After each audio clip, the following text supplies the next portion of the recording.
When they are consuming your minds and your thoughts and your dreams, from the angels to the demons and to the mysteries unseen, there is no need to worry. There is no need for dread. It's just time to discuss the thing at the foot of the bed.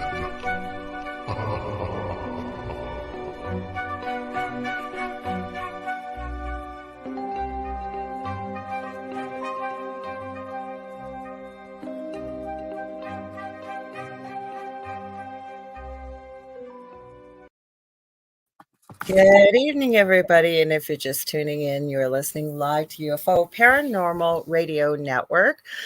And it's also known, well, actually, I should say the whole name together. It's UFO Paranormal United Public Radio Network. We like to just call it UPRN, and this is the thing at the foot of the bed. I'm one of your hosts, Lorilei Potvin. I also forgot to mention 105.3. You can listen to us on FM out of Mississippi and 107.7 out of the beautiful city of New Orleans, Louisiana.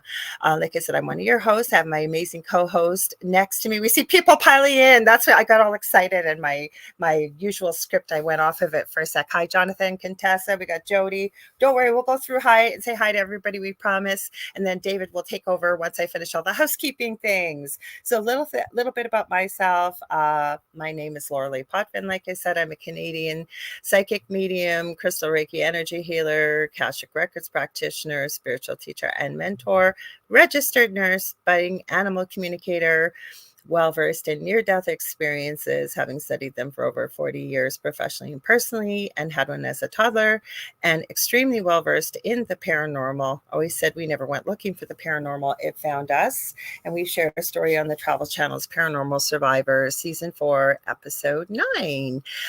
If you guys like what you see, please like, share, and subscribe. Tell all your friends and family. There's something literally for everybody on this network.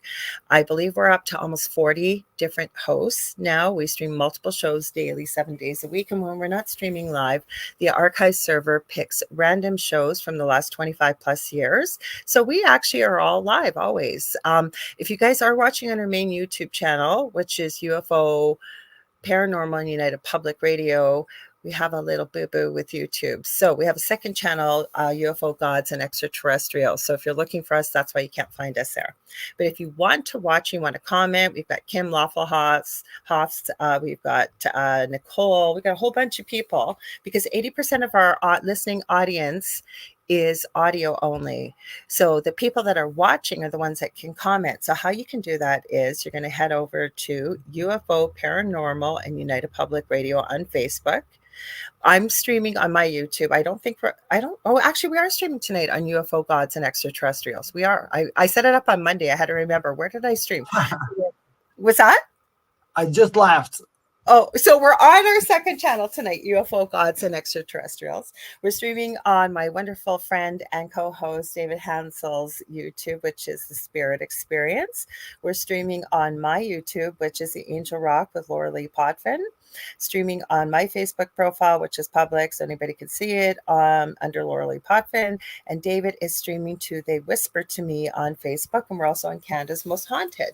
We're streaming to Instagram on the Angel Rock, but just so you know, if you're over there, they don't integrate the comments where they do from every other platform here. So I will try and pop back and forth to say hello.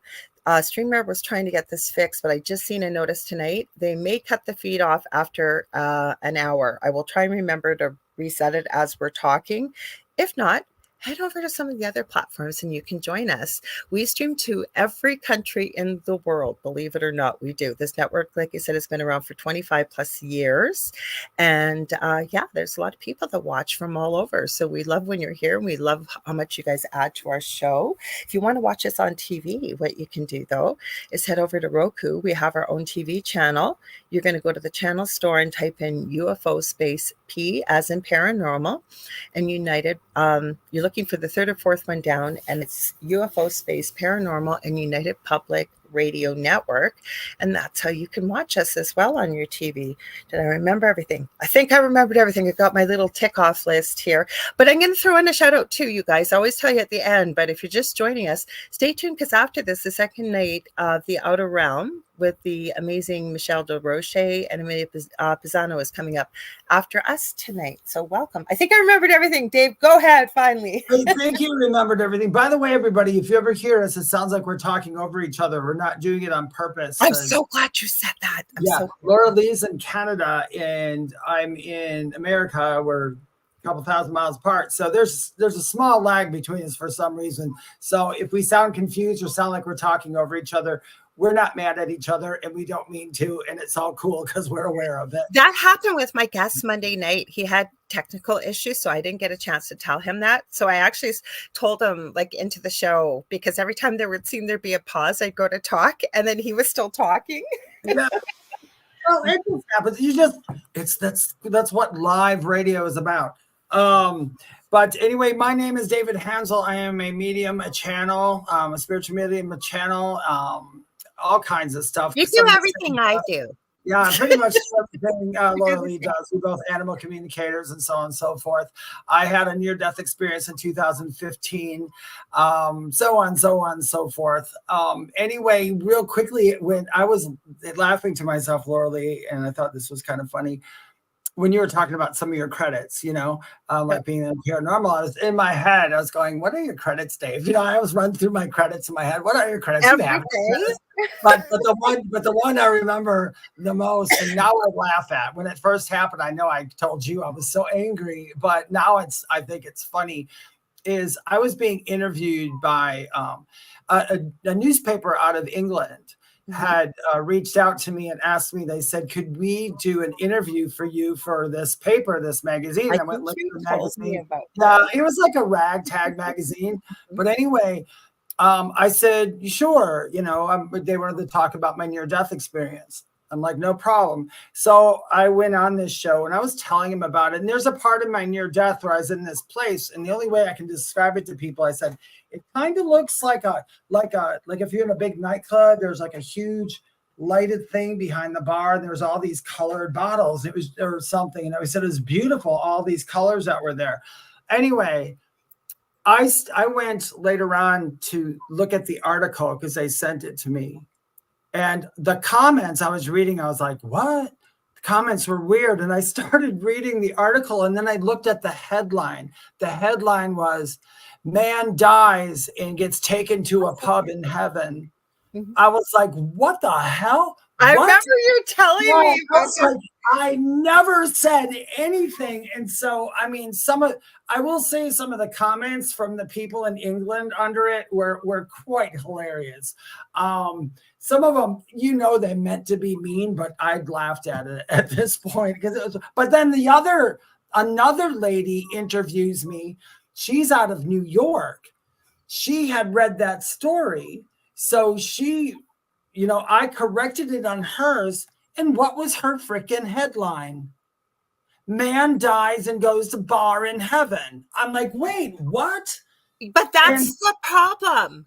Because my Paranormal Survivor episode, I want you to finish your story. I wanted to throw that in there, and I'm going to tell you what I saw too. So go ahead. So what happens was when I'm doing the interview is like me and them on Zoom, and they're just interviewing me. It's not live. They're writing it down. So that should have been my first clue. They weren't writing down every word I said, and they were turning. Honestly, I have to say, my real story is really quite interesting and strange. They wanted to add, they didn't like the spiritual aspect of it. They needed to punch it up. And then it ended up being, if you even go look up my name and Google it, you'll see all these articles now. They sold that article to so many different papers all over the place. That's what they do. Right? Like if you looked into this series that's gone crazy on Netflix with Baby Reindeer, and it says this is a true story, but the guy that acted in it, that wrote it, he's an incredible actor, and it's a kind of thing like a car crash where you don't want to watch but you can't stop watching.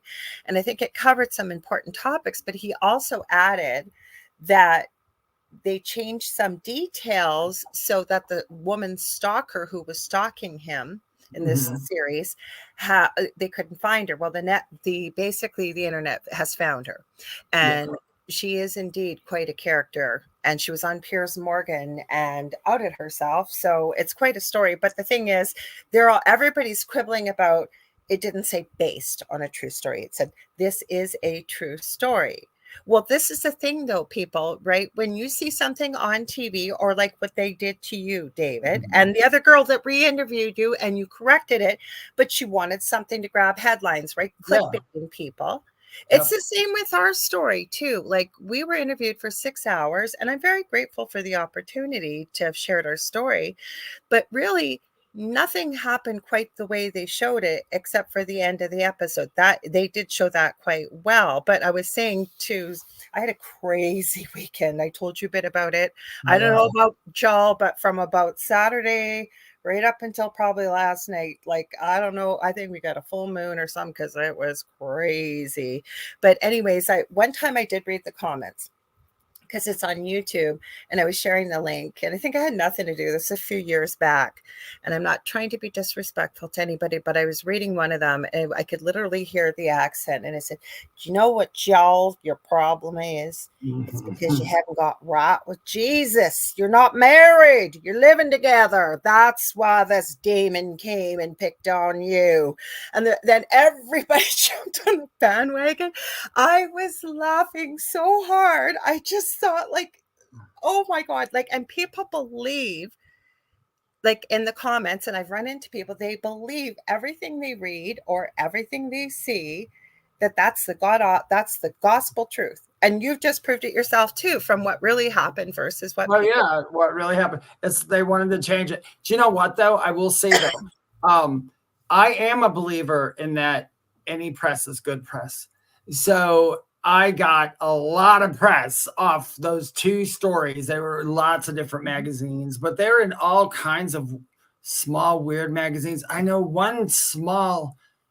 there was like a small TV station, if I can find it, a small TV station. And this is what I don't understand. Nobody asked my permission, but they referred to my story on TV. But they didn't give my name. They can. If it's out in public and it's been put in press, they can refer to it. Yeah. Like, they're not. I had a few. Running it, like they were running the whole article, and you know as well as I do, being in Canada and the United States, every province or every state is like going to it differs, like laws and what have you, as well as overseas. So they can refer to it, which doesn't. They didn't use my name. They didn't use my name, which that's why I wasn't really mad at it at all, because they just referred to it, and I'm like, oh, you're talking about my death story. And I was like, oh, well. But, it's okay. Out of it, I got a lot of, in the next like 2 or 3 months, a lot of people booked with me from other countries. Yeah, so it served a purpose, but still, this is how rumors get started, and untruths and things like that. Let's say hi to everybody. And I have a video I have been saving all week for tonight, because I don't know, I want to hear from y'all in the comments. If you guys been having weird, David knows a little bit about my weird, but I am telling you, like, crazy synchronicities, thinking of someone, and they call me like 5 minutes later, like, and I don't talk to this person all the time. Had to call the police 2 nights. I didn't have to call for the second night. My next door neighbor did. Like, then David, and I didn't put your name in it, David, but there were women banging on our doors with candy bars, if you call them that. We call them chocolate bars in Canada. And looked like they had come out of a dumpster. And there was something pretty scammy and creepy about it. I don't want to talk about the whole night, but long story short, I talked to a couple of my neighbors. I call the police, the non-urgent line. The cadet takes it very seriously. Doesn't tell me he's sending police officers, took all my information, and then said, if you need anything more, we'll contact you. Not more than 10 minutes later, 2 cruisers show up, and we're trolling the neighborhood. Like, these ladies had been here 3 hours before. And one of my neighbors, where I live, there's a school behind us, and teenagers run across the roof all the time, create damage and mischief. And one of my neighbors had seen them. And she said, do you think I should tell them? I said, well, sure, you can mention it. And the police officers were very nice. And the officer said, yes, ma'am, we're aware of that. Thank you for telling us, but this takes precedence. But then I told you about it, and you found this. This has been going on all over Canada for sure, Yeah. but America. And that was from 2 years ago you found Yeah. it. You know, when I tell you, when I look up something, I go down the rabbit hole. And she mentioned that, and I thought, a billion things came to my mind. And then after I went through my mind and said, conspiracy Dave, start looking it up. So I started looking it up. And what I found was this has been happening with almost the same kind of people. Same story. Which I don't want to. Went viral, not on my profile. It's a group for our neighborhood here. I haven't checked, but last time I looked, it had been shared well over 300 times in less than 24 hours. People from all over the city were commenting. Like, it was crazy. Like, these ladies, there's just 3 of them, and a couple people shared the occasional man. They sound like they have hit up every street in the city, practically all over the place. And the reason why I was so upset is because I saw the video footage. I was out grocery shopping on Sunday when it happened, and I came back in. No, it was Saturday. Sorry, because it was Sunday. I mean, it was Sunday. I don't know. It was crazy. The cops had to come here twice to our neighborhood, and we never called the police. But what I could see from the video footage, my son that has autism never answers the door. And my partner was watching a TV show, and I guess he heard the doorbell, and my partner Dell said, did your mom order Uber Eats or something, McDonald's for you? And I think all my son heard was McDonald's and Uber Eats. So he opened the door, and this woman was trying to come in, and she's getting, and Dell didn't hear the door shut because he could tell, like, my son didn't know what to do. Mm-hmm. And he heard her ordering my son to go get money. What was that, Dave? I was going to say, if anybody hears anything and you think it's a spirit, one of Carmel's outside my door, mad because he's outside the door. Oh, he's singing the song of his people. Yeah, yes. Yeah. Long story short, she was trying to come in the house, but Dell didn't hear the door shut. Mm-hmm. And the only way she backed up is she saw my German Shepherd. And he had to tell her no 3 times. And she's going, you must buy chocolate bar. You must. And she's getting really pushy. And so he had to shut the door. And I talked to a couple neighbors, and people all over, they were going to nursing homes. They're not allowed to get it. And they kept saying it was for a good cause, but it wasn't. Like, some of them, sometimes they were telling people they're collecting funds for, it's called Sick Kids in Toronto. It's a world-renowned pediatric hospital. They're collecting it. They were lying about why they were doing it. So anyways, David to the rescue. He found this out, found the post. So people are sharing some of their crazy stuff. So I'll go to the top. Let's say hi to everybody. Dave, you want to do that? Oh, yeah. Where are we at here? We are at Jody. Oh, there we go. Jody. Jody. Hi, Jody. Hi, everybody. Jonathan Keyworth, if you are still here. Hello, Jonathan Keyworth. Yeah. Tessa Martins and Nicole Rhyme. Kim, Waffle House. Waffle House. I didn't say it right the first time. Kim Waffle House. Okay. And Julie Jean. That's it. Hello, Julie Jean. Diane Brighton and Sylvia H. Hello, Sylvia. From LA, she said. Kathy Hadley Little. And I think we got Diane Brighton, but so nice. We'll say it twice. Jackie Lane, hello. There's Waffle House again. Hi, Kelly. Hi, Shannon. Hi, Jody again. Julie Jean again. And there's some more. I think we got everybody so far. Okay, so Julie, and then so I thought we'd start off with something weird. Julie says there are some things going on here, throwing rocks through windows, kids doing a Twitter challenge. That's why we had to call the police the next night. My neighbor next door, she has a little guy that has high functioning autism. Actually, my older son and him are good buddies, and she's so awesome. All my neighbors are. And they were outside speaking to the neighbor next to her.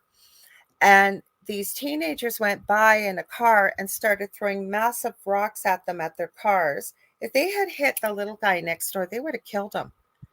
It was crazy. It's like, is the world going crazy? So I'm sorry to hear, Julie, you're going through that. Jody said, yes, I've had some weird stuff, but not like this. It was just one of those weekends. So I have this queued up. I didn't even get to show you, Dave, so you get to see it for the first I time. get to see it firsthand. Yes. I want to know what you guys think this is, because I have no idea what this thing is. It And to came up those who are just listening, it's really small. Let me see if I can blow it up. Oh, shoot. to those of you just listening, we'll try to describe it for you. Well, it's going to be hard to describe. Oh, but wait, before you play it, Lorilei. Yeah. By the way, for those of you who are watching it and you want to see any of the videos that we show on the show and you're just listening instead, please feel free to go over to our group, The Thing at the Foot of the Bed on Facebook. It's The Thing at the Foot of the Bed by Lorilei Potvin and David Hanzel. It's a private group. You can post stories in there. You can see all the things that we have posted on during the show. You can exchange your stories, paranormal stories with you. If you have ideas that you want us to do on a show, you can do it. Once we reach, I don't know how far we are now, but once we reach 200, this is pretty new that we started it not long ago. Once we get to 200, then Lorilei and I will be doing lives, private lives in the group, where we'll probably do like some card reads and so on and so forth. So go ahead and please feel free to join that. And then you can see everything that we're talking about later on. Yes, I meant to say that, and then we got talking. Okay, let's try this setting and see what it'll do, if it'll make it bigger. Not much, eh? Oh, that's pretty good, though. Let's try that. I don't want just in there. Okay, well, just do that for now. It's going to be hard, and if you can see it, it's got white dots close to the house. Can you see a bunch of little white dots? I tried to make it bigger with my finger. Oh, shoot. You know what it did? It pulled it into a new window when I went to do it. So hang on. I got to go to another page now. Okay, hang on. I was trying to see if I can make it bigger. I can't. Darn it. Okay, I'm going to try playing it. I'll go back to the beginning because I had it queued up. I was hoping it was going to be bigger, though. Okay, let's see.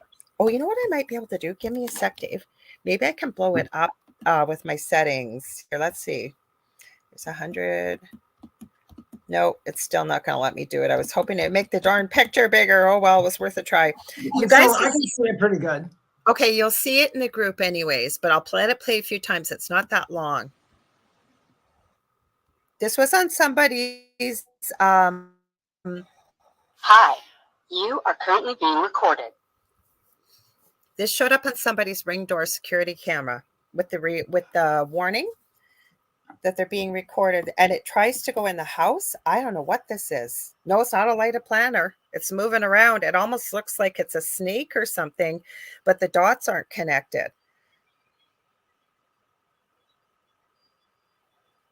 You can see it okay, Dave? Yeah. I'm going to send it to you too, because you might be able to describe it better than me. That was out this week. Hang on. Let me find it for you. I'm letting it play a few times so people can see it. I'm trying to watch the motion of the light. It tries to go. You'll see it. I'm sent it to you. No. I'm trying to see what it's mimicking is what I'm trying to, because it looks like there's two separate things. No, it actually, when you see it, look on your phone. It almost looks like a dragon or a snake, but nothing's connected. Hi, and the lights. You are currently being recorded. Oh, but maybe that is like that. Yeah. You'll see it on your phone better. Maybe you can just. Oh, sorry. Did I show that? Okay. You'll be able to see it better when. Like you can. Oh, it was just about in a line. It tries to go in the house through the window. Like it's all connected, you can tell. Yeah, Nicole, it says look like legs and a tail. It looks like something long and skinny, but it's not a full body. You guys, I'm gonna upload it in the hang on, I'm gonna stop sharing. I'm gonna upload it in the group. Can you see it better, Dave? Yeah, but now I see, as I look at it closer, I mean, I don't know what it is. Well, that's what they said. This showed up on their security camera. Like the voice you heard, you are now being recorded. Yeah, but when as soon as somebody is doing what I'm doing, a professional doing what I'm doing, is I'm blowing it up or I'm really looking right at it. It's not that it's a hoax. I'm just saying, but what it is, it's light reflecting. It looks like if somebody was okay. This isn't what it is. I'm just saying what it looks like, so people know. So if somebody was holding up a piece of Saran wrap and just like going like that with it, and there was lights glowing off it, that's what it looks like. Because when you look at it, it looks like it's on a surface. The lights do. So I don't know what it is. It's not CGI. I know that I could tell it wasn't CGI, but I'm not convinced it's not a reflection of something the way they did it. But it is really cool looking. When you go to your phone, take your fingers and spread it, or you can download the video and you can bring it up to the pixels, and you can see that it looks like lights that are bouncing off a piece of film. What I'm going to do while we're talking, I'll post it in our group. Okay. It's in the group, you guys. So go over to the group and look at it. It's really quite interesting. I don't know what it is. If it's a hoax, it's a really good one. Well, yeah, but it showed up because they asked, does anybody know what this is? Hi, Gwen Patterson. We got a couple people from the Voldemort group here tonight. We're glad to see you. Strange video, say, from tonight's show. Okay, I'm going to upload it right now, guys, and I'll tell you when it's from tonight's show. Okay, let me upload it. I got to find it. I got to go to videos because it was I found it at the beginning of the week and I forgot about it till tonight. Is this it? 108. Yeah, this is it, I think. Yeah, and you know what? It's like I said, you don't have to trust me. I don't know everything. I'm just saying with my own eyes, when I just saw it and blew it up, that's what appears to me to look like lights flashing off a piece of Saran wrap. I'm not saying it's Saran wrap, but that's the only way I can describe it. It doesn't look like CGI. I mean, who knows? I'm not a professional videographer. Okay, so the person that posted, I couldn't find who the original poster was because it had been shared, but they titled it, does anybody know what this could be? So if you are in our group, The Thing at the Foot of the Bed with Lorilei Potvin and David Hanzel on Facebook, pop in there and take a look and see what you guys think. Yeah, it's uploaded right now. Have you done a reverse image on the video? No, like to me, when I watch this, because there's a way to find. There's a way to find. It reminds me of a dragon or a snake or something. The way all the dots all. That's what I mean. It was like that. Yeah. But there is a way to find out who the original poster is or where the video actually came from. And usually when you can find where, because I've debunked a few things I've watched on YouTube that they had, and I was like, why? That's not real. I know that's not real. And I went through and we found the original post, and it says right under it from the actual poster what it is. It's trying to go in the house. I'm watching it right now, and it gets halfway in, and then it pulls out. And it's whoever did this, if they hoaxed it, it looks like it's from a security camera. And like I said, they were asking, does anybody know what this is? And you can hear the voice saying, because I know some of the programs will tell you, you are now being recorded. Yeah. And it says that. So I don't know. And then I just watched the end of it. It looks like a big white line shows up right at the end of it. So that's what Nicole Thomas Ryan said, looks like legs and a tail like a dog or a cat. When I very first watched it, Nicole, the first thing I thought of was that looks like if you just did like an outline of, you know how when they pin those lights on people, those little cameras for those 3D animation, that's what it looked like. They were pinned on a dog or a cat like that. So the movement is really quite phenomenal, I have to say. What it reminds me of, looking at this until it turns around backwards, if that's backwards, and I'm watching it, it's trying to back itself into the window of the house, and it gets almost all the way through, but something seems to stop it and it comes back out. It reminds me of a baby long-necked dinosaur, Brontosaurus. Yeah, I know what you mean. Mm-hmm. Well, I'll tell you this, based on the video, my findings are this. If it's a hoax, bravo, that was really cool. I was quite entertained. If it's not a hoax, then I don't know. Maybe one day we'll find out what it is. I mean, but I guess we can only really assume. I don't know. I just thought it was weird. It's a fun video. I've never seen anything quite like that before. And I thought, holy cow, I'm bringing this Thursday night and letting people look and see what they think, because I thought this is weird. So I don't know. It's a fun video. I like it. It's a Hi, fun Michelle video. Plummer. Hi, Gwen. I think we said hi, but if we didn't, hi. She says, I saw this and it reminded me of when little spiders spring from their sacks and leap into the breeze for a new home. Agreed. It could be. Yeah. But they Do were, you it's want to? so in sync, like it, and again, it could be pareidolia, like the human brain wanting to connect the dots, literally. But it does move in sync, whatever it is. Like it just looks like lit up things. Like you said, actually, David, I could see why you said saran wrap. Yeah, Because it literally looks like strings of lights without the strings, and it's like all connected. Yeah. I got to tell you guys something. Just, this isn't really paranormal, but it's creepy. And from Michelle Plummer's comment about the spiders and the baby spiders, a long, long time ago, I was moving in with an ex of mine. We're moving in for the first time, me from my house, them from their house. Mm-hmm. And we moved in, and I was home one day by myself, and I looked up in the ceiling, and I seen all these little like dots, and I thought, oh my God. I called the landlady up, and she lived in the upstairs, and I said, I can't remember her name. I'll call her Terry for now. So I said, Terry, there's Stacy. That was her name, Stacy. So funny. So I said, Stacy, there's something. I said, there's all these little dots in my apartment. Can you guys have somebody come over and clean it? I said, maybe it looks like somebody didn't clean the ceiling. And she said, yeah, no problem. And I go back, and I got off the phone, and then I went outside, and I was gone for like an hour, and I come back. There's more dots all over there. And I called her up, and I said, Stacy, there's like dots. There's something all over. So she goes, do you mind if I come down? I said, no, not at all. She comes down.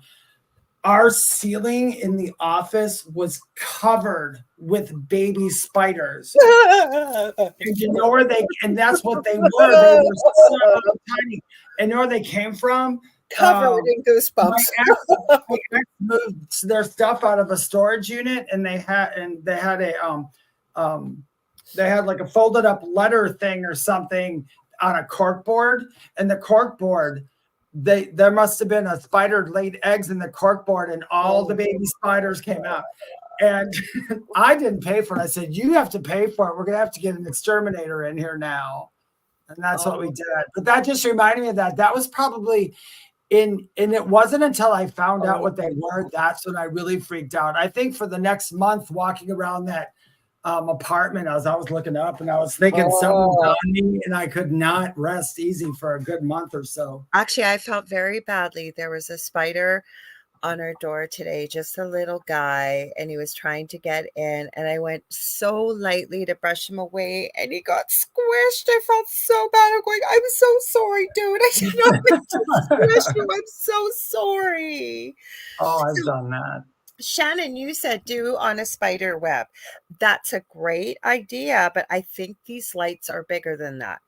I think they are, but hey, it could be anything. That's why we share this with you. Anything, yeah. That's what I said. We don't know. It's just a cool video. Shannon says, I'm so itchy now too, Dave. Thanks. Oh, hi, Sherry Burris. I tell you, I don't. Ever since then, though, I always look up for bugs. Bugs don't bother me. I'm not afraid of bugs. But when you have that many little tiny spiders, because if I have a spider in my house, I don't, one, if it's like a daddy long leg or something, I don't put the spider outside. You know why? Because it defeats the purpose. You put the spider outside, something's going to kill it.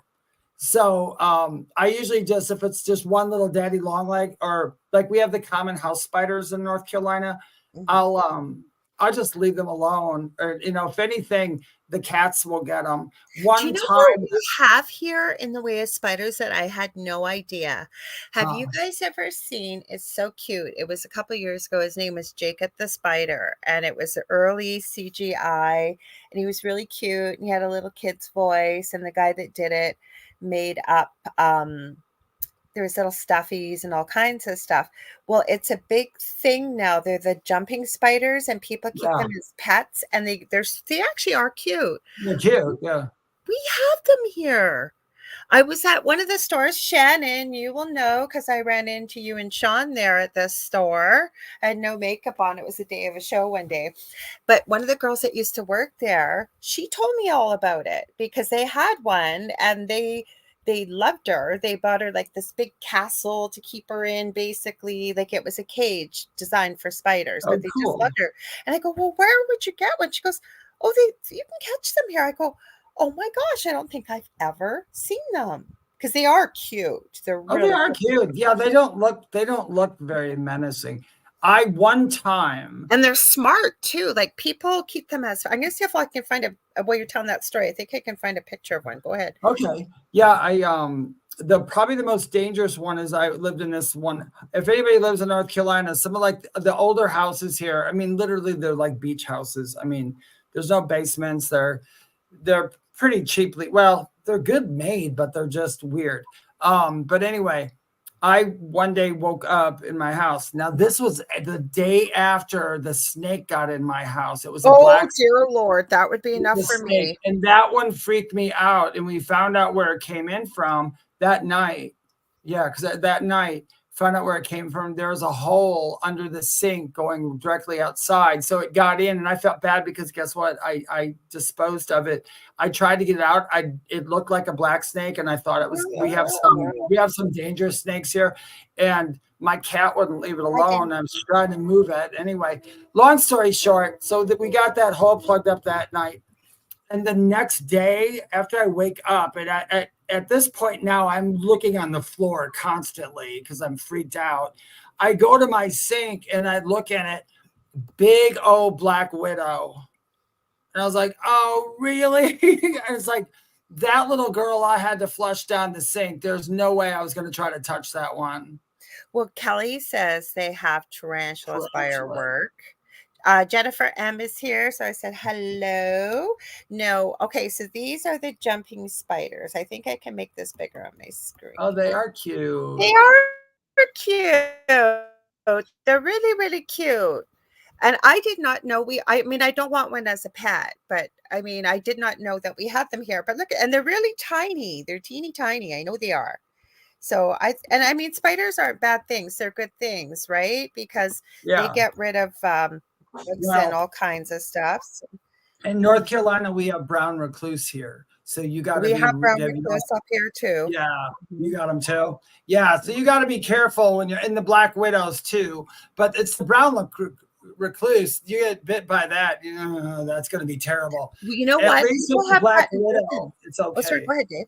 Go ahead. I was going to say, if you get hit by the black widow, your chances of survival are like 95%. That's not true. My brother-in-law, Dell's brother, got bitten. They live in Kentucky. He was very sick. Didn't end up in ICU, but he was he did get bit by a black widow. And I know there have been people up here who have been bitten by white widows. And I don't think I've ever. You have to go to the hospital. Just wait. I got to tell you how they got bit. And I've never bought grapes since. Oh, grapes coming up from the south or coming up from Mexico, and people stick them in their bag and in their fruit drawer in their fridge, and then go in to pull them out to go wash them and clean them up to eat them. A couple people I've heard of have been bitten by black widows that came up.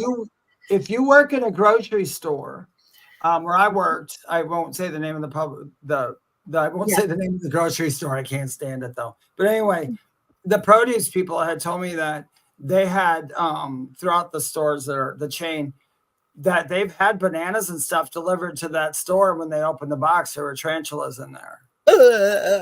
Actually, I've held a tarantula. It's rare. Yeah. I have held one of my boyfriends when I was 16 used to have a pet tarantula. So I've held it. One of the girls I work with got bit. But the only reason she got bit, it's like it's a tarantula is not just going to chase you down and bite you. I mean, she put her hand in the box, probably scared the hell out of it, and it bit her. Yeah. But I said, so what happened? She goes, nothing. It just really hurt. And she said that was it. Yeah, because they're not venomous or anything. No, but they got big fangs, so I wouldn't want to get big. Yeah, because they lose their hairs. Like that's one of their defenses. They're very irritating to, I guess, mammals mainly, or whatever goes after it. When they shoot their hairs at you. Oh, so guess what's at the foot of So anybody watching, you know what's going to be at the foot of your bed tonight? A spider of some sort. Well, don't they say human beings in their lifetime, I think on average, swallow. Yeah. Isn't it 10? Isn't it 10? I thought it was 10 a year. But maybe I not. don't know. I don't know. Kelly says, "Oh my God, no more graves for me." Ha ha ha ha ha. See, we don't always talk about ghosts. We talk about things that are scary in real life. I can't tell you how many times growing up, we had like little, what do they call them, mini bikes or little tiny dirt bikes that we used to make when we were kids. I grew up back in the like 70s. Yeah. I can't tell you how many bugs I swallowed flying down the road, I'm sure. Oh, Jody goes, don't say that, I cannot stand spiders. Oh, poor Jody. So the only thing I didn't like, and I think we talked about it last year, was the yellow jacket infestation we had. And I literally said to the powers that be, why? I know everything serves a purpose, but really? Remember after COVID and everything was going wrong? Oh, we can't say that word, honey. Can't say that word. After that thing that happened here. Yeah. Remember somebody all of a sudden in the paper, they had like these parachuting spiders, they were called. They were coming out of one of the states. There are spiders that were, what they do is they fly through the air and they have like this parachute kind of, and that's what makes them float through the air and they land. And then everybody's going, all right, I didn't have parachuting spiders on my bingo card. Yeah, that's for sure, right? Like Shannon says, Sean phoned me at work to say we had a bumblebee in the house today. He's deathly allergic. Oh, get him out. No, you know what? I was always deathly afraid of being stung. I have a lot of allergies, and unfortunately, I pass that along to my children. Not being allergic, none of us know. Actually, my kid did get stung by a yellow jacket last year when he was driving. And Shannon says apparently the cat took care of it before Sean had a chance. Yes, the cats will do that. My cats do that too. I'm never afraid. If there's a wasp at my house one time and I could not find it, and I thought, well, please just don't sting me in my sleep. I woke up the next morning. There it was, right at the front door, mushed. Those cats got it. Well, your cats will get them definitely. Yeah. But now I've heard so many stories, and one of my friends that used to be on the network here, her and her husband, she's actually looked after bees that say were injured or close to leaving this world and sort of nursing them back. They don't live for long, I know that, but really taking care of them. And plus we need bees. And when you're allergic, that is scary. I have had an anaphylactic reaction before, and it is not fun. You know what? When I'm sorry, this is going to be a thing of funny, scary stories. Years ago, I was home alone at the houses I was at, and I'm a really sweet person, guys. I really am. I'm very nice. Well, not really. I can be mean to people, but animals, insects, I like live and let live. Anyway, there's a big bumblebee guy, and this is like, I don't know what it was called, but it was a big fat thing with a big old stinger on it. And she was hit in the glass door. You know, it was in the summer. I had the wood door open, and it had the screen door, and she was going to the door, and I was like, "Oh, you poor thing!"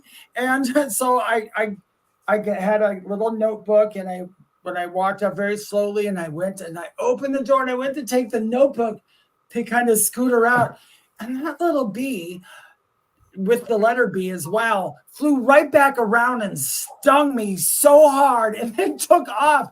I just looked up in the sky at God and I said, why? I said, I was so nice. Think about it to this day. I always think, well, animals really like me except for that one. Well, she didn't understand, obviously, because apparently when they sting, they lose their life. So no, this was this is whatever they're called. They can sting over and over. Oh, those are wasps or yellow jackets. It was a big fat bee. So Gwen says she had a bat fly in my house. Oh, you know what? I am an idiot. I'm not, no disrespect to blondes here, but I was having a blonde moment. I'm going, what is a bat fly? You had a bat, an actual bat fly. In my house. Somebody was outside playing baseball and they threw their bat right through my window. Oh, you know what? And it's really funny because I've been watching a lot of paranormal, as I usually do. And I cannot believe the amount of paranormal investigators that are absolutely terrified of bats. And to me, like, you guys are going into really dark caves or dark places. I'd be more worried about the guano that comes out of them than I would the bat, because That, they're yeah. a light source, so they're going to fly towards it. They're not like most animals. Like, actually, I can pretty well say pretty well, unless you're not on their prey list. Yeah. They don't want anything to do with us. They really Yeah, don't. they They wanna would, be it's like nice. fairies, right? And all Yeah. these mythical dimensional creatures.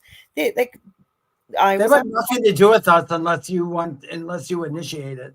well, Otherwise, even just forget it.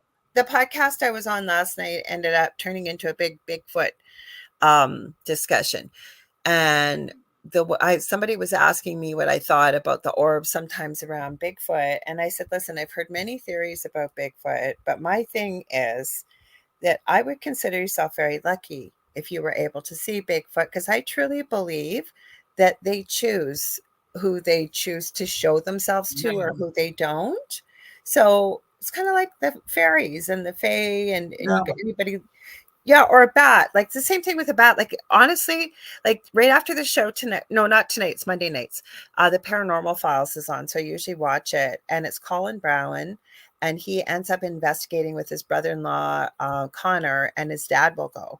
His dad is so deathly afraid of bats. It's just like, I know you can't control. If you have a fear, you have a fear. I'm Yeah, you not have making a fun of him. fear. But it made me sad that he was so terrified. And I've also been watching Unearthing the Supernatural. And I am really liking that channel too, because it's two brothers and their friend. Apparently the friend passed away, so they haven't been investigating so much. But they're Navajo guardians, and their names are Sean Clem and Hero. And Hero is actually the medicine man. Excuse me, they're both guardians, Navajo guardians. And I love what they do. And I never realized till I started watching. These are from a couple of years ago. They streamed their investigations while they were live. So the stuff that happened, there was no way they were going to be able to fake it or make it up. Like the weather was changing, you were seeing things, you were hearing things. Like, but I love the way these guys went into the paranormal. And they didn't walk in like Mr. Tight T-shirt wearing Mr. Yeah. You know who I'm talking about, everybody. And they respected it. And even talking about, like, they do some teaching on their channels too. Like, for example, Sean Clem, it's called Sean Clem Productions. He put up a bunch of pictures, and he wanted you to practice discerning by feeling rather than using your eyes, which one would be a good spirit and which one would be a not so good spirit. But he put the pictures up there. And if you strictly went by the pictures, you probably weren't going to do very well. You had to feel into it. But that's what I like about him. He teaches people, and they share some of their knowledge and traditions. And No, I wish more. Well, I understands TV, they need ratings, but I wish more groups would go in like that, like you just said, or well, like they go got into called it in, for going, example, skinwalkers. They got called in because people were having problems, and they were getting really scared. And it was an area in where the Navajo are, but there was a lot of cliffs and petroglyphs and stuff. Well, they went in there to offer their help and to calm and settle the energy. And then on top of it, when they left, they specifically made a point of saying, we're not here to remove anything. We're just here to offer help. You were here long before we were. And they made them an offering of tobacco to try and keep the peace, if you will. The stuff that went on that investigation was insane. Like the wind was picking up. I wonder when, like I looked into it.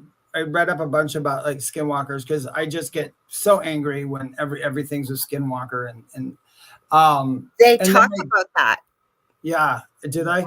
And and they just count. It's a very sacred thing that's handed down from generation to generation. I don't know if it started in the Navajo, but that's where that's what they said.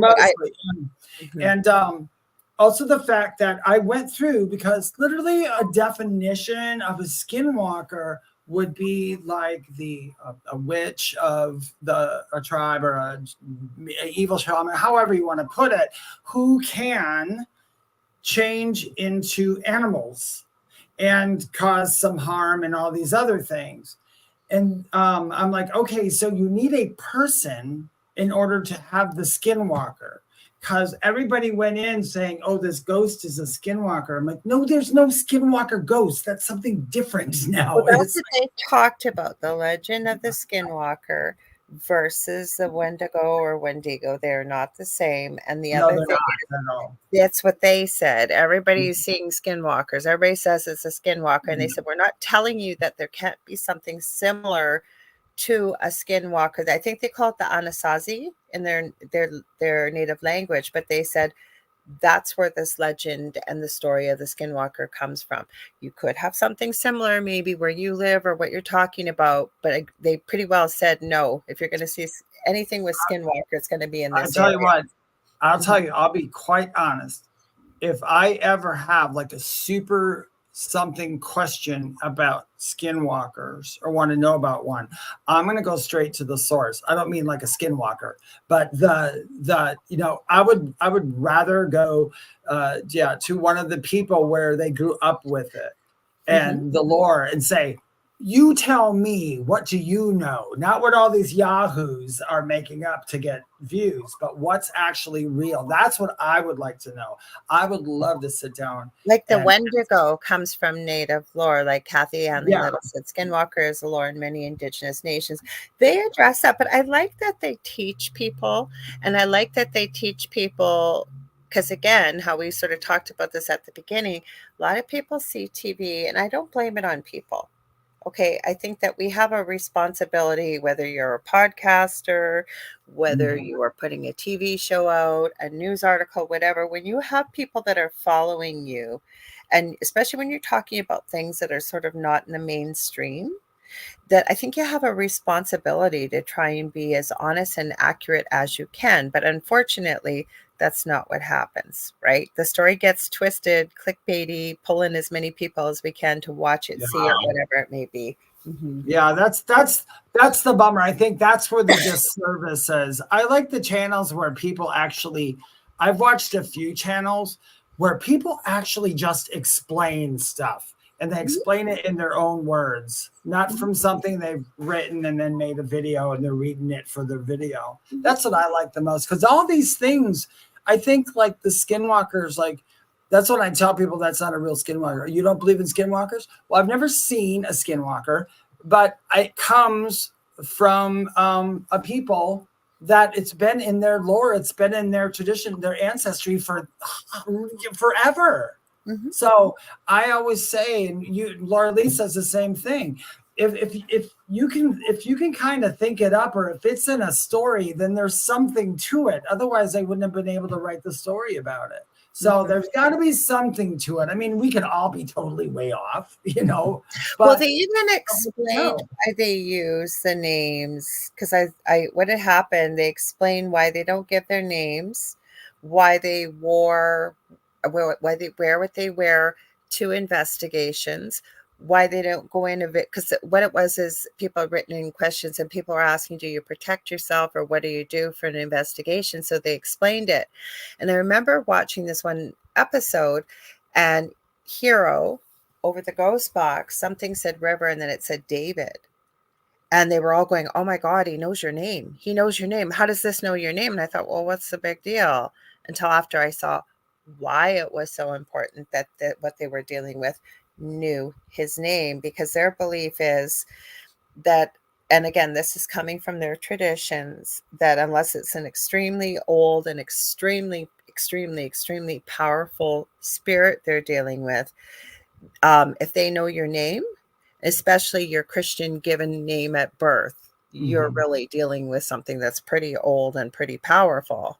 So that's why it was a big deal. And then like I said, it was really interesting to hear how they, like, I don't agree with absolutely everything they say, which is a good thing. We should listen to what people say and take what resonates, leave the rest. Yeah. And then do your own research and take what feels right to you from what you've read about, what you've experienced. And it's okay. You can change your mind too. Yeah. And you know what it is? And I'll say this out loud for the whole room to hear. It is okay if your beliefs change in your lifetime. That's okay. If you believed in something and then all of a sudden you got enough where you said, do you know what? I've got a different belief. Or maybe you didn't believe in something at all. You're just like, no, that's never going to be there. But then something changed your mind. Don't stick to that old belief just because you feel like if I tell everybody now, they're going to think I'm stupid. No, you just change your belief, because your beliefs are what drives you towards whatever it is that you really need to do and want to do. Well, I think even enough about what we've talked about tonight that I think we have to use a discerning eye with whatever it is. Whatever it is, yeah. Doesn't feel right, or it seems incredulous, or whatever it is. Also, the other thing I will add, there always is a lot of information, usually in the comments, regardless whether it's social media, video, magazine, whatever it may be. If there's comments, always read the comments. I'm going to share Jody's message. She said, when I was little, we were building a fort in the woods. My neighbor started jumping up and down. He had a yellow coat wasp biting him, and we brushed it off and kept working on our fort till all of a sudden my shirt was moving all over the place. Oh no. I was standing over the nest. I ran home screaming as fast as I could. My mom had a daycare she ran at the time, so she wouldn't let me come in. She said I was 12. She made me undress on the stairs. I was so mad at her because all the neighbors were outside. And then she said, when she let me, I might have to go to where you posted that. Yeah, or if you can copy and paste it, Jody, that'd be great. The bottom part, because it won't show us. I can't even imagine, though, when you're at that age, right? Everything is mortally embarrassing. Never mind the fact if your mom made you strip outside, you poor girl. Oh, Sherry says she shared this with her groups. Thank you so much. That's so nice. You know what? If I had a whole bunch of bees flying out my pants, no one would have to tell me to strip outside the house. Those clothes would have been off 5 seconds after that bug touched me. I don't care if I was in the middle of Walmart. I'm like, those clothes are coming off. It's coming off. I'm not going. That's it. Kathy, you're absolutely right. Critical thinkers and research. Yeah, and that's good too. And it doesn't matter even if what you're looking at, if it feels right to you and everybody else doesn't believe it, it's okay. It's the same thing why I never understand why a lot of people, and I'm not being judgmental, but they have a problem with admitting they were wrong, right? Because how do you learn, especially if you make a mistake and what you choose to do with it, right? And learn. That's all, Laura. You always have, Lorilei, and I tell you that whenever, like, even if you're trying to be a medium or a psychic or anything spiritual, to listen to a lot of different teachers and not just one. Mm-hmm. And one of the reasons is about that. If you listen to one, like, oh, everything's really good that they say, I love listening to this one person, then they're going to say something you don't like one day. And then you're going to leave that person and go get a new person. And you're going to start. Then the group becomes Voldemort. When you start putting people on a pedestal, especially in spiritualism, when you start putting people on a pedestal, it's no. I think it can happen in the paranormal too. Oh, it does. And yeah, I'll leave it at that. Let's just say I've had a weird. Oh, right. Yeah, I wasn't talking about that. I know you were. It does relate to that, but it does relate to that. Yes. You can think somebody's really good at something, but as soon as you make them the end all be all, then anything they say you have to agree with, even if you don't believe it. And that sucks. Mm-hmm. I've never understood why we need leaders, to tell you the truth. I do. Don't get me wrong. I'm not being naive. We need laws and we need order to maintain a peaceful, hopefully civilized civilization. But my whole point is we all have a brain. We have the ability to think, but think about it. It doesn't matter what it is. Mm-hmm. It could be all, God forbid, survive a plane crash and be on a deserted island. Could be in a paranormal investigation. You could be doing spiritual, whatever it is, doesn't matter, work. But what happens? Say there is no leader. What always happens? One person will step up, take the lead, and everybody follows. And I've never understood that. We have leaders because the universe made Aries. Oh, Sherry says she's had many teachers. Julie, did we manifest that for you? She says, by the way, thanks guys, I just removed a spider the size of a quarter from my apartment. Oh no. Well, if he has a family, you'd have a dime and a couple of nickels to go with it. There you go. Now Julie. you're Okay, rich. so you guys, I've mentioned Julie, but before I mention Julie, I have to share something very quickly. Well, actually, I will say, Julie, if you're looking for a great animal communicator, she's fantastic. She's also an incredible healer as a shamanic practitioner. So check her out with Julie Jean Bassett. Because I was going to ask you, was there a message from the spider? Did they have a message for you? Julie Jean Bassett. I want. This is directed directly at you because you'll understand this. Some people might not. So I study shamanism, and well, I won't say study shamanism. I practice shamanism, or what you would say. But anyway, I do a lot of journeying, and I used to do tons of it. And I would journey on different things. And in one day, I was journeying, and I pretty much let them lead. You know, I went to what they would call the Akashic Fields or whatever, and I was just letting them lead. And when I was walking through this journey, I saw two spiders. One was a big, giant, ugly spider, and this little spider. And I sat there and I looked at them, and I remember a voice said, "Do you want to know about the spider?" And I said, "I do. I do." I apparently in my journey must have had a fear towards the big spider. And the whole thing, what the spiders were talking about was, which was just a moral of the story, basically. But that spider was telling me that, no, he was the good one. He was non-venomous. He was that kind of spider. The little one, he said, is a killer. He said, he will kill you.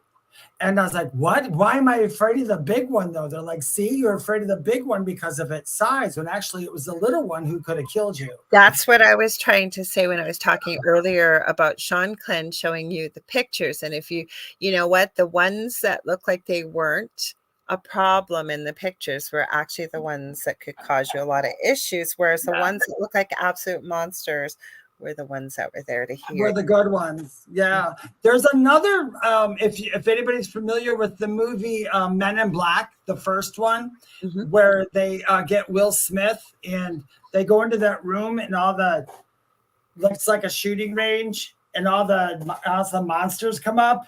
And everybody's shooting all the monsters. And at the very end, there's a little girl holding a book, and Will Smith shoots that, but not the monsters.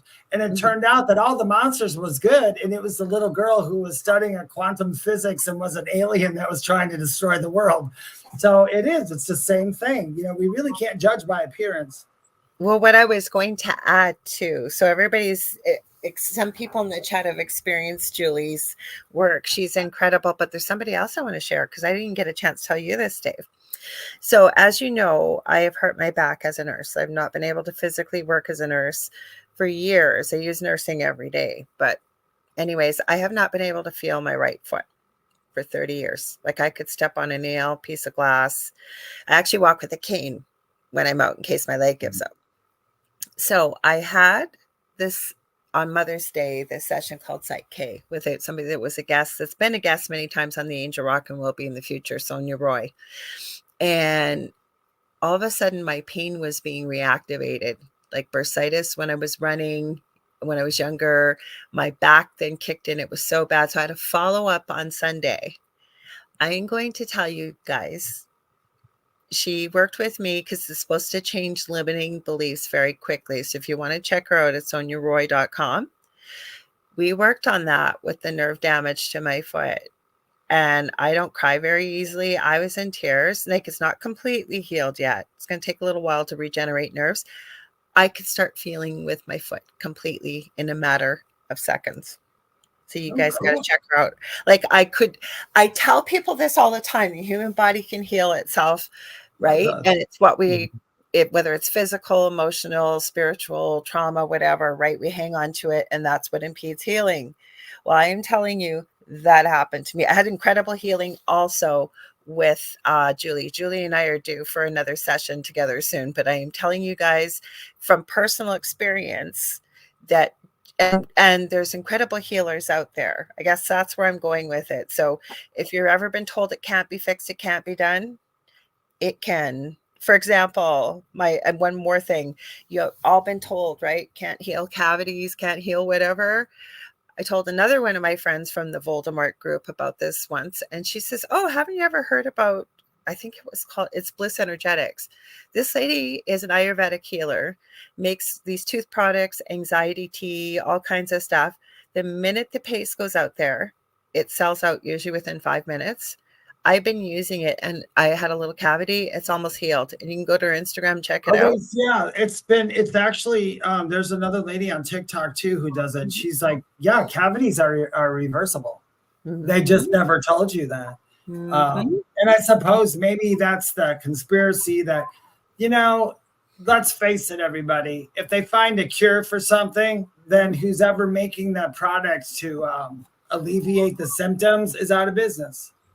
Well, but she works with spirit too. So what I'm telling you is, I guess the whole moral of this story, by sharing my own experiences, like I said, my foot, it's still somewhat numb, but I can feel it now. I can feel like the nerves starting to kick back in, but to be able to feel your foot right away. What was that again, Julie? It's called Bliss Energetics. If you look up, just look it up on Instagram, or if you Google it, blissenergetics.com, spelled exactly the way you think it's spelled. I'll try and post it in the group tonight too. If I forget, somebody remind me. But I would suggest sign up for her texts, because I'm not kidding. She and her husband, it's just a small run business. It sells out within minutes. She makes an oil for the gums. She makes hair products. She makes all, and I'm not getting paid for this, right? I'm just sharing a personal experience. So check it out. And there's pictures on there on Instagram too of people showing you their teeth before and after when they've used it. So check it out. So what my whole point of this is, if you're ever told that something's not possible, that's how powerful our minds, our words, and our thoughts are. And people who are able to work with certain things maybe that haven't been used before. So Michelle Wilfong says hello. And then Sherry Burris, what did you say here? Hang on. She says, thank you for sharing. She has fibromyalgia and osteoarthritis. Started using energy healing, Reiki, and medical, we'll just call it the God's green stuff. And her pain levels have gone down to a 2. And I'm guessing that's on a scale of 10. And that is incredible. And I'm very happy to hear that for you. Yeah, that is good. Yeah, it is true. That's when we're talking about belief systems or anything. The power of your mind is your mind is what's creating what you see in front of you. So you can only see in front of you what you believe. You know what it is, though, Dave, when like the experiences I've had for myself that I can share, it was limiting beliefs that I tried to work on my own with that had come from my childhood that are sort of deep-seated that we don't think about. And it kind of gets at the root of that, I find, with the two things like with Julia I talked about and with Sonia. And that's what it is. Like, right? Like, I'll be very honest with you. One of my beliefs that I didn't even know I had was I don't deserve it. Like, I love to help other people, but I don't deserve it. And that was the belief that was shifted, right? And again, I gave it I'll try it. Like, why not try it? And it works. So that's why I'm sharing these things. When I was younger, I used to, it was a big joke. I used to always call myself a mess. Oh, I'm just a mess. And I'd laugh. And I knew when I was saying it was true. But now I'm like, I'm a mess, but I'm like a fun mess. Before it was, when I used to say I was a mess, I was putting myself down. If you put yourself down, you become that person. You are what you think. You think, well, therefore you are. Plus the 5 people that we spend the bulk of our time with, and it doesn't have to be family, right? No, we become very much like them. Jody, I see your comment. I agree with you 100%. I just won't be able to get away with reading it on here, but I agree 100% with you. And there's actually a documentary out there. She's talking about the big C word that we all worry about. We hear a lot of, that there's no cure. And there was a really incredible documentary put out a few years ago by a husband and wife team that went around to different countries in the world showing how they deal with that disease and the cure rates they were having. So that's why there's Rick Simpson's Phoenix Tears you can look up. There's all kinds of things. There's all kinds of things out there. Oh, yeah. Jody says for sharing, she has neuropathy. Oh, I'm so sorry. That's terrible. It's a lot of pain. A lot of pain. So Sherry says, I share that same belief. Now you turn a negative to a positive, and you can do that. But the thing is, right, it was the reason why I brought it up too is I didn't even know that belief existed. It was kind of hanging out in left field there Yeah, that we I did didn't not even know. know it was there from childhood. Oh yeah, we had lots of stuff where I remember because Santa Claus was stuck in my brain while just using that as a thing when we were children. How many times we are told they do a really good job of making it seem like there's some dude, and then the day I you find out, wrestled with that, with whether I ever wanted to tell my kids or not, because I didn't want to lie to them, but I didn't want to take away from them the magic and the mystery and the fun of it. So I went with my gut on it, and we did go with there is a Santa. So is that yeah, what you and were you know thinking? why too? And to this day, I'll say this, and I've said this before in a couple podcasts that I've done when they ask me about stuff like that, and I always tell them, Santa Claus. Is there a gentleman with a white beard and hair really that is doing all this stuff? Well, there's people who dress up like that. But if you look at the word Santa Claus and you look at Santa Claus and everything else, Santa Claus does exist. Santa Claus has always existed. And they go, no, your parents buy your toys. I'm like, they are taking on the role of that energy. Mhm. So that energy exists. Whether it's a person, it's up to somebody to tell. But I agree with you, Lorilei. I wish it would have waited for a while before I was told. Because Yeah, I my was cousins ruined it for me. They told me when I was 4, my older cousins. And so my brother was 15 months younger. So my parents had said, please don't tell your brother. So I didn't. Heck, my youngest, I think he knows, but he still plays with the game and he believes in Santa. And he's really no trouble. But if he's having any trouble managing things, about a month or two before Christmas, we remind him that Santa's watching. And so he still plays with toys and stuff like that. So I say we always get the magic of Christmas around here with the autism. and sticking to the strange and paranormal and all that. So before I was actually, there's a kid at my school when I was in, it was first grade, mind you. Now I told you guys my background growing up. I was surrounded by ghosts and all that other stuff all the time. I also was very well aware of fae when I was a very small child. I did not call them that, but I knew they were. But when growing up, as I started to watch all the shows with like elves and Santa's elves, I was like, that's them, kind of, And so it was the day I was in first grade, and it was right before Christmas. And what happened was they had us, we were in like our first grade class, and there was a knock at the door and real loud. And all of a sudden all the kids were like, what was that? And the teacher goes, hold on. And all of a sudden this big slip of paper came up under the door. And it was like a big scroll. So she read it to the class. It was something about, this is Santa Claus. And I had my elves deliver this paper. And I remember sitting there when I heard the word elves, I'm like, I knew it. They're here again. I was so happy. I was so happy that the elves were going to show themselves to everybody else, and little David wouldn't be a crazy SOB. And you know what? That's when Paul, I won't say his last name. I still remember his last name. That's where Paul turned around and said, there's no such thing as Santa, and there's no such thing. And I said, no, that's not right. And I was depressed the whole day. And then when I went home, my older brother, Kevin, he went into my parents' room because he wanted to see where the presents were. And he took me with him, and I saw the presents, and I was like, I was putting 2 and 2 together, what Paul said and all this. And I'm like, I just started crying. I was like, what do you mean there's no Santa or nothing? And then my brother covered it well by going, okay, he goes, Santa's not really here. He goes, but the elves are here, and the elves brought all these over, and mom and dad put them out under the tree for you. So I was happy again knowing, okay, well, screw Santa. At least I know the elves are still alive. Well, that's kind of what I do with my son. And then I'm going to mention Sherry's comment. With my son, Justin, what I tell him is that Santa, and he believes it, so I go with it, but he's walked in on me rapping before. Oh, yeah. And so I say, well, Santa's a busy guy. He's only got one night to go all around the world. So what he does is he collects the lists and everything, and then he drops all the gifts off at the parents' houses so that they can wrap them. And then he sends the elves to come pick them up, get his bag all loaded up. So when he goes on his trip, then he can come to the house and eat the cookies and everything. So that's the way I got around it. That's what I tell him. So he believes it. He does. So No, Sherry, that's this is an interesting comment. She says, I know I was once a fae in a past life. I agree.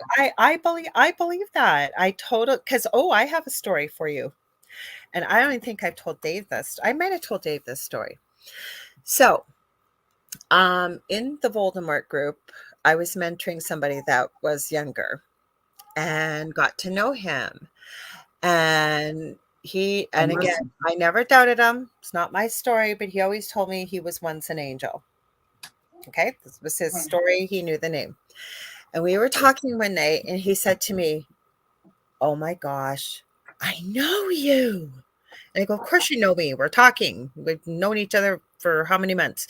No, I knew you in a past life.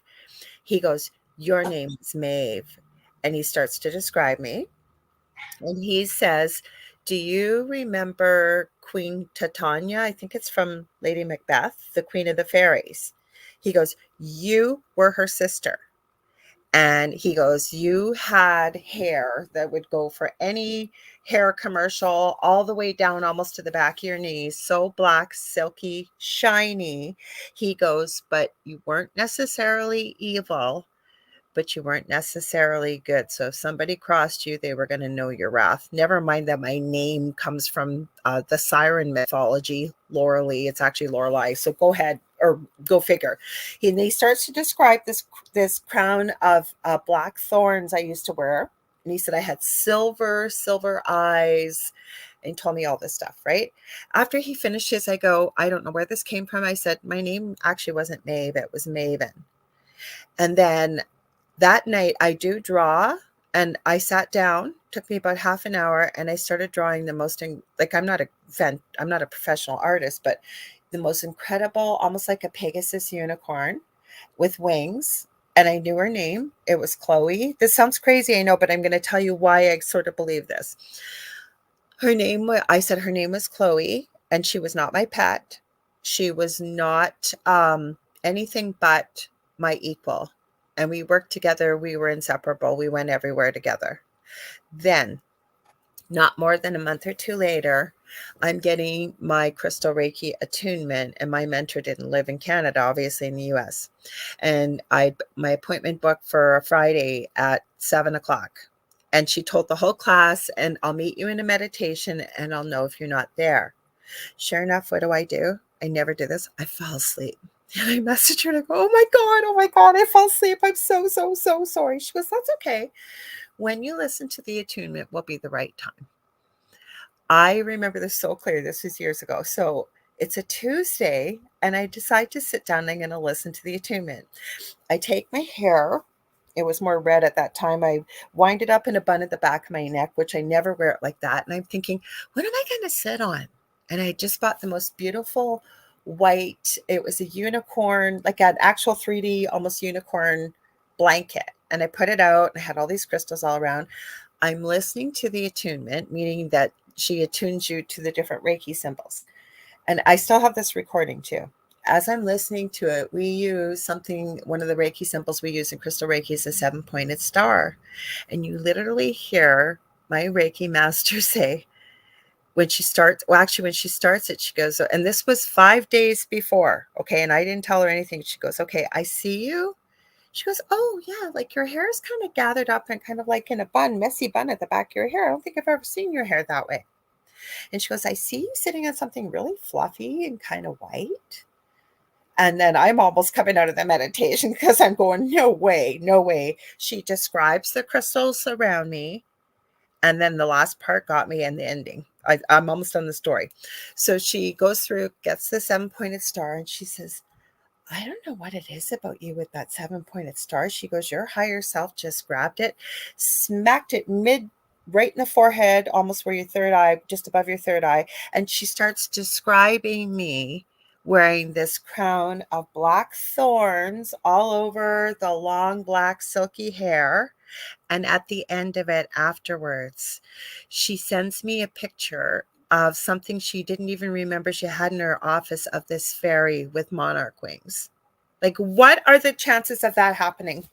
No, just because anything can't. I always tell people, everybody says, you know, I was a human and this and that, or I'm from this planet and that planet. Outside of here, your energy, you've been pretty much everything. True. Thank you, Jackie. I always forget where it came from. So I would, like, if you feel something about something, I wouldn't doubt it. I mean, unless if it didn't serve a purpose, I'd probably just go, oh, that's cool. But you got to ask yourself then, hey, does knowing that help me in any certain way? And if it does, cool. Yeah, but talk about evidential proof. Yeah, in a story, two people that didn't talk to each other or anything or knew anything about the conversation and that I had first had with I call him a kid. He's not a kid. He was an adult, but he was younger than me, that I was working with, mentoring. And then completely unrelated and not even on the night meeting in a meditation, 5 days later, she knew what I was going to be sitting on, where I was wearing my hair, and then takes parts of the story I had been told like probably 3 weeks before that she knew nothing about. Like, if that is not evidential proof, I don't know what is.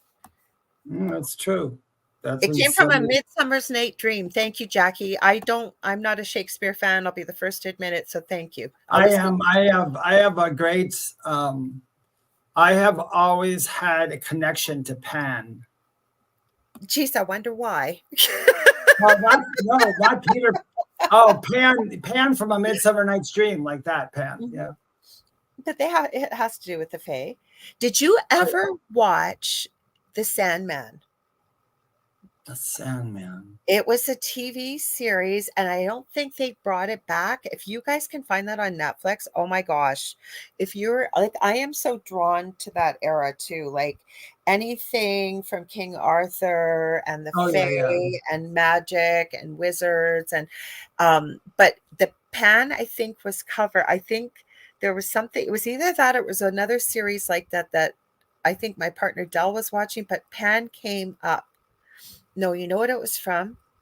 Oh, crap. I can't remember the name of it. It was like a magic school they went to. They were grown-ups, and it was almost like going into different dimensions. And some of the characters were Pan in it. I love things like that. It's so cool.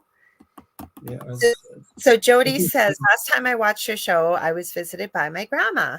Tonight, I've been smelling Vicks Vapor Rub. That's interesting.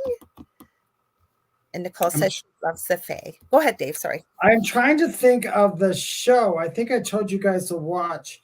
It was produced. It was called The Magicians, that they had Pan in. I just remembered The Magicians. Oh, The Magicians. Is a Jim Henson. It was a show that was on a long time ago, and they told these fairy tales. It wasn't The Dark Crystal. I love that. No, I love The Dark Crystal. I love it. Oh, I love it. It was. There's these stories. Oh, and the guy from Aliens was the star of the show. The guy in Aliens who had the alien come through him. He also played the Elephant Man. What's his name? John Hurt. Oh, John Hurt. Yeah, I was gonna say John Voight. John Hurt. Yeah. John Hurt plays this like elf type character. It's not from Carnival Row. And he has a dog with him. Oh my God, what's the name of that? What is the name Carnival of that show? Row had Orlando Bloom, and she's a model, British model. I forget her name. She played Poison Ivy. It wasn't Uma Thurman. It was in like one of the later movies. God, I can see her, and I think I can remember her name. Cara Delevingne. And it was all about the Fae and the war between the humans and the Fae, but back. I think it may have been futuristic, but it looked like they had gone back to olden times because the earth was restarting type of thing. It was a really interesting series too. But The Sandman, I could not stop watching that because somebody said they were just earlier in the show, they had watched Baby Reindeer. You can't stop watching it once you start watching it. It's just addicting. I watched a little of something on, but it's one of those things I couldn't keep watching it. It's called The Story. I watched that part I saw was really messed up, and I was like, the whole thing is messed up. Like, I'm sure it is.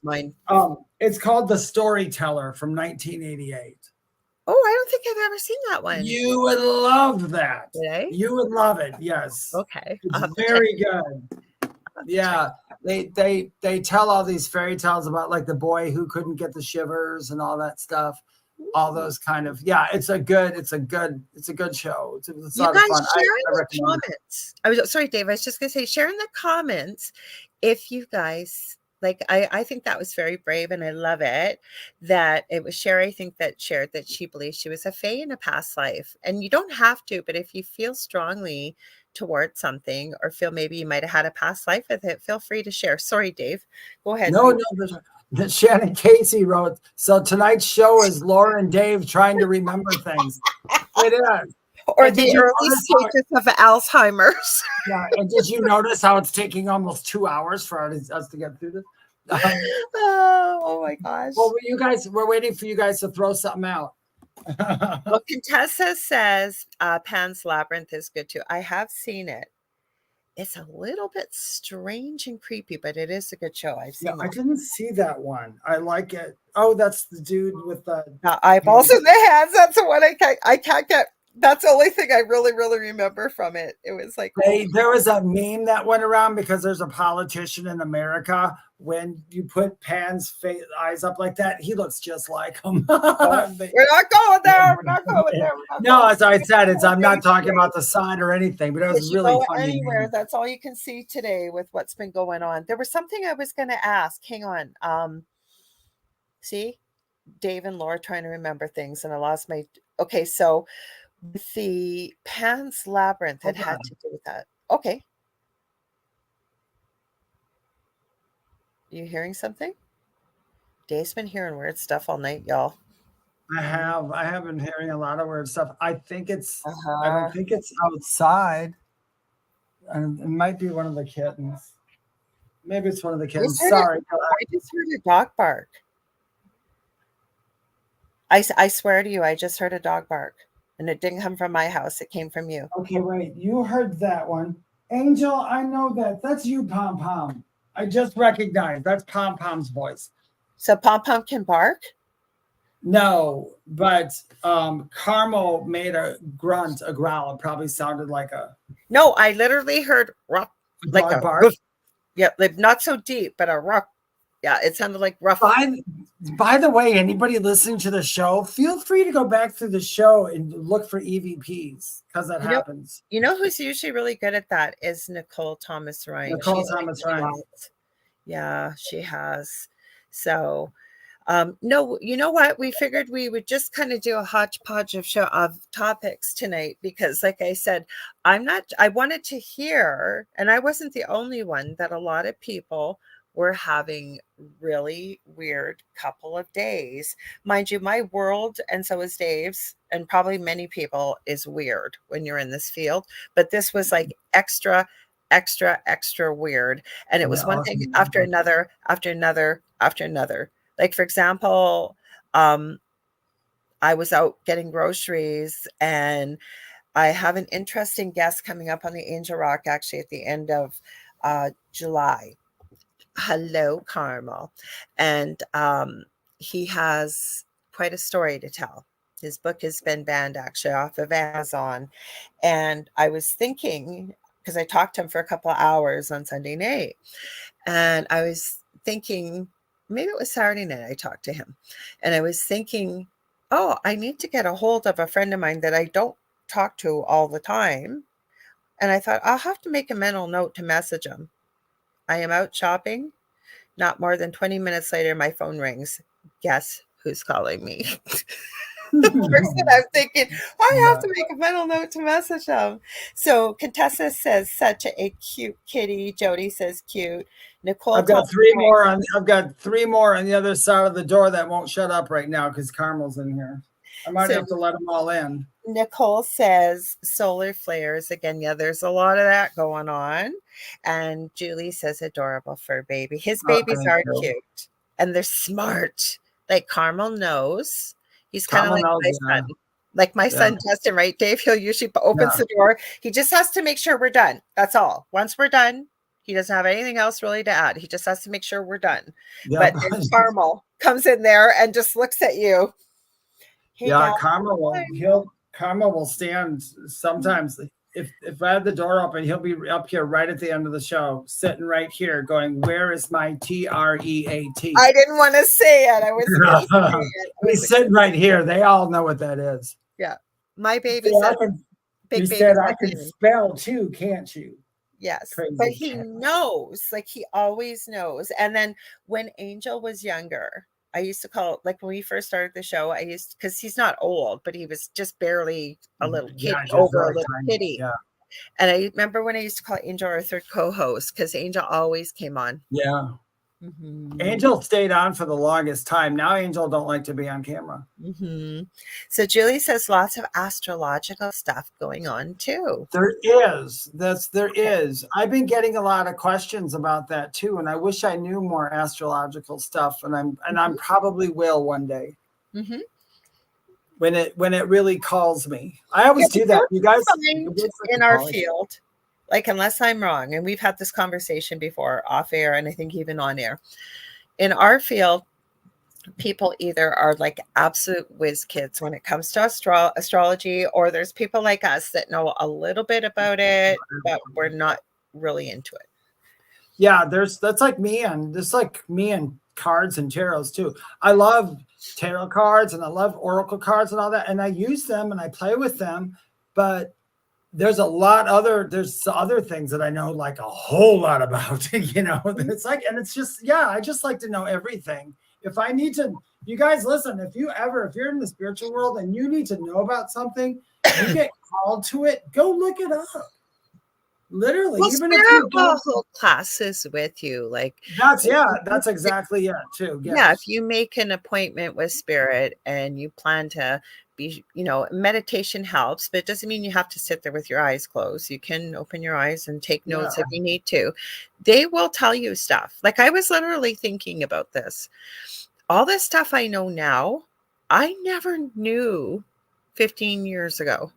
And I literally was thinking, where does it come from? And a lot of it, if you will, my mother used to say I learned how to cook through osmosis through the bedroom window or bedroom wall. I did not enjoy cooking with my mother. She was not a good teacher and very critical. But it's kind of like that with Spirit. Like you'll know things as you open the doorway, and Spirit will give it to you in downloads and things, right? Oh yeah, there's a lot of subjects in the beginning that when I came back from my NDE, there's a lot of stuff I knew that I was like, what?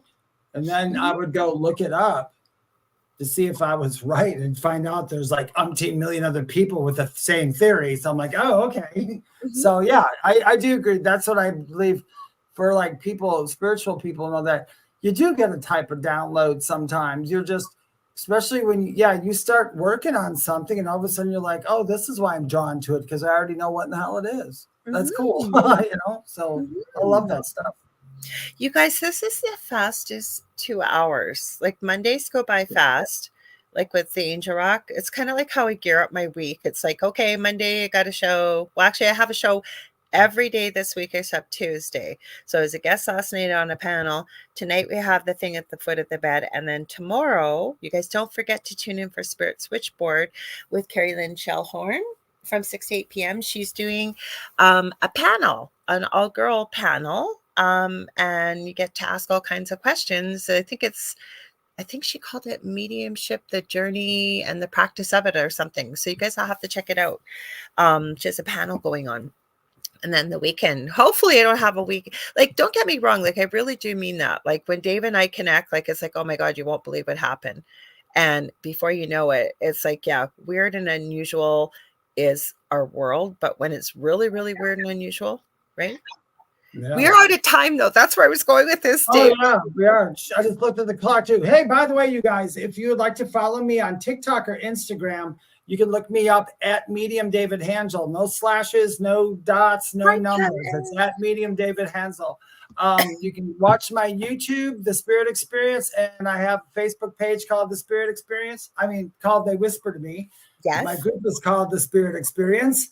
And my website is called theywhispertome.com. If you're interested in knowing more about me or getting a reading or whatever you'd like to do, know that I never, ever, ever, ever will DM you and solicit readings. Neither does Lorilei. Take it away, Lorilei. Oh, Kim said the past 2 hours just flew. It always does. Mondays, but Thursdays especially. Kevin just popped in. He goes, hi, all. Season Dragon. I know you'll probably watch a replay, but thanks for popping. Thanks for you guys always being here.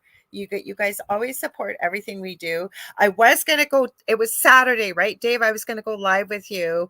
And that's how I had to tell Dave there was no way I could have, because that's when all this stuff happened and having to call the police. But we do try to do it. And don't forget about our group, the thing at the foot of the bed. You did say that, right, Dave? Did you? Yeah, the thing at the foot of the bed with Lorilei Potvin and David Hanzel on Facebook.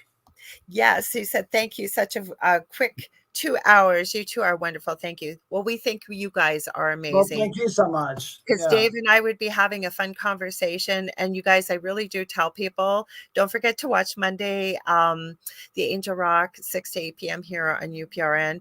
I'm forgetting who I'm having on. I always forget to check ahead of time. You forgot last week too. No, but you do have something setting in early on you, girl. No, I know I do. No, I haven't had much sleep today, but I will tell you, or last night, I will tell you guys, I always tell my guests, I swear to you, I do. I say I have an incredible audience. They are so intelligent. They are well-versed, and they're so kind. I said they ask incredible questions. So be sure to pay attention to the little corner in the bottom. And I said, and I involve them, because we're very grateful that you guys always show up and you guys pop in here and give us your support. And if you're enjoying what you're seeing, please stay tuned. Second night of every week, the Outer Realm, but second night tonight with the amazing Michelle DeRoche and Emilio Pisano right after this. You guys ever want to get a hold of me, get a hold of me on facebook.com/The Angel Rock. I am working on my website. I am hoping to try and get a domain name and get everything in one place. It's time. So otherwise, you can get a hold of me on social media. Any platform you can think of, you can get a hold of me on it under the Angel Rock or Lorilei Potvin. Fastest and easiest way, just shoot me a message on Messenger if you're on Messenger or Facebook Messenger. That's usually the easiest way to get a hold of me. Also have 2 groups on Facebook, Paranormal University for all things paranormal, Angel Rocker Tribe for all things spiritual, and of course the group Dave and I share. We love y'all and we thank y'all for being here. Stay spooky. We're going to see you same time, same space, and I'll see you Monday on the Angel Rock and tomorrow too on Carrie Lynn Show. You ready, Dave? Right. I'm ready. 1, 2, 3. What's up the foot of your bed? I'm way off. Delays, and lags of time. One of these days, you guys, we are going to get it perfect. I swear. We love you guys. We'll see you next Thursday. Okay. Bye-bye.